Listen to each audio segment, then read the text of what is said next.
चार चौपाई किसी को याद नहीं होती है और भगवान राम के बारे में बड़ा बड़ा बात कर देंगे। भगवान दिल में होता है, हमारे भावनाओं में होता है।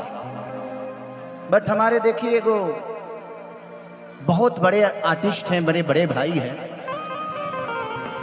जिनका नाम रवि किशन जी है।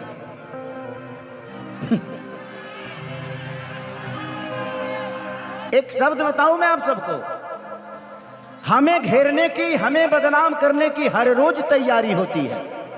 हमें घेरने की, हमें बदनाम करने की हर रोज तैयारी होती है। महफिल तुम्हारी होती है बट चर्चा हमारी होती है। महफिल उनका था बट पूरी रात बात खेसारी लाल यादव की गई। पहले यहां छूता था,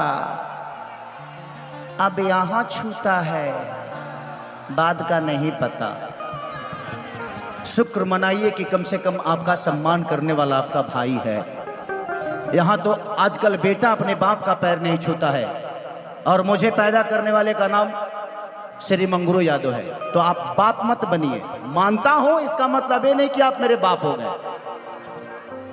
तो आप उतना ही बोलिए जितनी बर्दाश्त से फाजुल हो। आप सम्मान, आज भी आप मिलोगे मैं आपका पैर छूऊंगा, क्योंकि ये मेरे संस्कार में है।